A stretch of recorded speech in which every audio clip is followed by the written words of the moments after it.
Hola, ¿qué tal? Bienvenidos una vez más al curso 20 claves prácticas para sacar mejores fotos. Ya vamos por la clave número 7, así que de a poquito vamos avanzando, ya casi llegamos a la mitad de este curso. Y hoy vamos a hablar sobre la perspectiva, que ya estuvimos nombrándola en otras clases, y sobre el ángulo de toma, es decir, sobre el punto de vista. Siempre que hablamos en fotografía o en pintura, vemos que el soporte de esa obra artística es en 2 dimensiones, pero el mundo real es en 3. Y siempre nombramos las 3 dimensiones, pero a veces no nos paramos a pensar cuáles son esas 3 dimensiones. Esas 3 dimensiones serían la anchura, la longitud y la profundidad. Y la profundidad es una de las más complicadas, por decirlo de alguna manera, en la fotografía, o sea, a la hora de tratar de mostrar esa profundidad.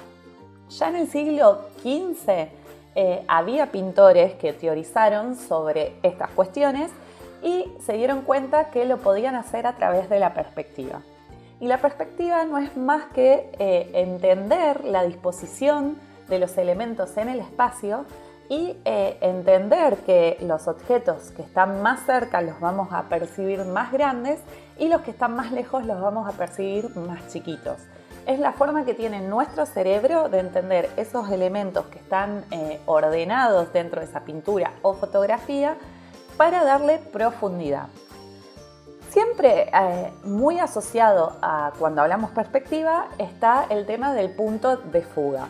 El punto de fuga es la unión de estas líneas paralelas que justamente convergen en ese punto y es lo que nos va a dar ese punto de interés muy fuerte, similar a la regla de los tercios. Y si nosotros ubicamos algún objeto en ese punto, lo que vamos a lograr, igual que en la regla de los tercios, es que destaque muchísimo.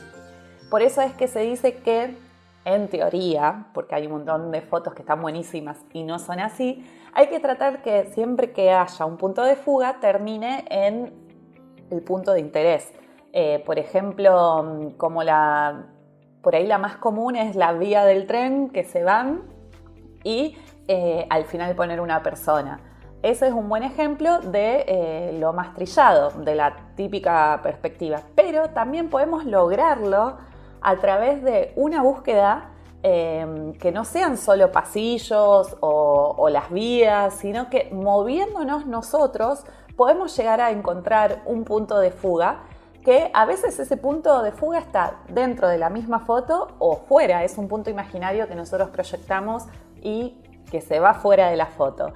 Pero ya tener esa línea es lo que nos da un indicador espacial y lo que nos da profundidad. Y como siempre en la fotografía buscamos como generar algo, transmitir algo, una forma de hacerlo es impactando al espectador. Y para lograr eso podemos hacerlo cambiando nuestro punto de vista. Como dije antes, también lo podemos usar para tratar de buscar las perspectivas. Pero está buenísimo esto, lo que siempre decimos, lo que sale fuera de lo común nos va a llamar muchísimo la atención. Por eso vamos a hablar ahora de los ángulos de toma. Los ángulos de toma tenemos, por ejemplo, el primero, el más común es el ángulo normal, es el que solemos usar la mayoría, que también se llama como ángulo turista, porque es con el que llevamos la cámara acá y como estamos, la ponemos frente a nosotros y disparamos. Es lo que nosotros vemos normalmente. Este ángulo se usa obviamente muchísimo, queda muy bien y es el ideal, por ejemplo, a la hora de sacarle a los niños. Siempre que vamos a sacar fotos a niños, a no ser que queramos justamente obtener otro efecto, lo que tenemos que hacer es agacharnos, ponernos a su altura y estar siempre a la altura de la vista de la persona que voy a fotografiar. Y ahí voy a sacar fotos, porque si no la mayoría de los puntos de vista son desde arriba, a los niños cuando no se agachan, y se los hace como más chiquitos, más cabezones, que también a veces queda divertido, pero no siempre, por lo general. Entonces nos vamos a agachar. Este es el ángulo más común. Después podemos variar y empezar a jugar con otros tipos de ángulos de toma. Como todo en fotografía, siempre lo que nosotros hagamos va a transmitir algo.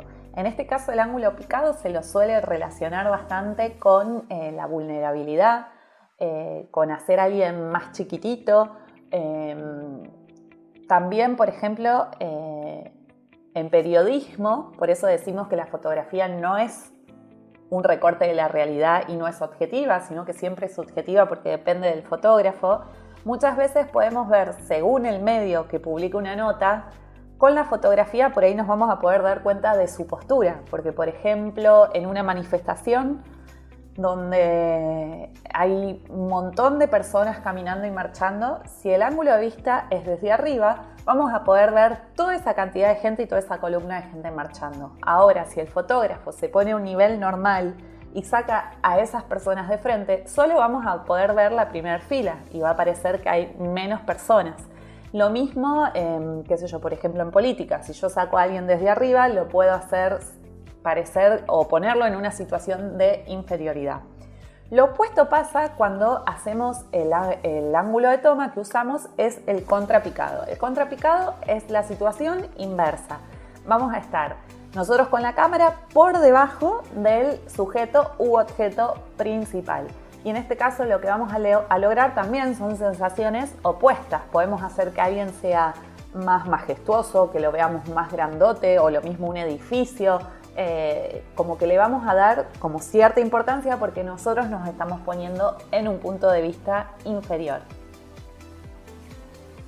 Y los dos últimos ángulos de tomas que nos quedan es como llevar al extremo los que nombré recién. Por ejemplo, tenemos el ángulo cenital, que es cuando vamos a estar bien encima, bien de arriba, bien en perpendicular al objeto a fotografiar. Para esto obviamente necesitamos como estar en alguna posición de altura, no alcanza con nosotros subirnos a un banquito a no ser que sea alguien que esté bien tirado abajo nuestro, estar desde un balcón o por ejemplo la fotografía con dron también puede usarse como cenital.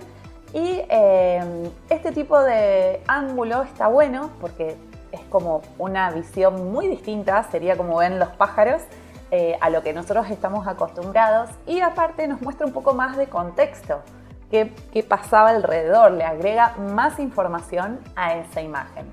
Y el último es el ángulo de toma nadir, que es justamente lo opuesto, bien por debajo del sujeto u objeto a fotografiar y lo mismo que pasaba con el anterior, son muy raros de ver, entonces llaman muchísimo la atención. Esto fue todo el contenido de hoy, pero van a tener bastante tarea porque estaría buenísimo que prueben cada uno de estos ángulos, o sea, serían, si no me equivoco, 4 porque vamos a repasarlo. El normal, el picado, el contrapicado, el nadir y el cenital, perdón, son 5, tendrían que tener 5 fotos de cada uno de esos ángulos y agregar una donde incorporemos perspectiva. Así que serían 6 fotos, los espero como siempre en el grupo. Perdón que la semana pasada estuve bastante ocupada, no pude hacer las devoluciones, pero ya me voy a poner a hacer las devoluciones de todas las fotos que fueron subiendo. Gracias y buen finde y nos vemos la próxima.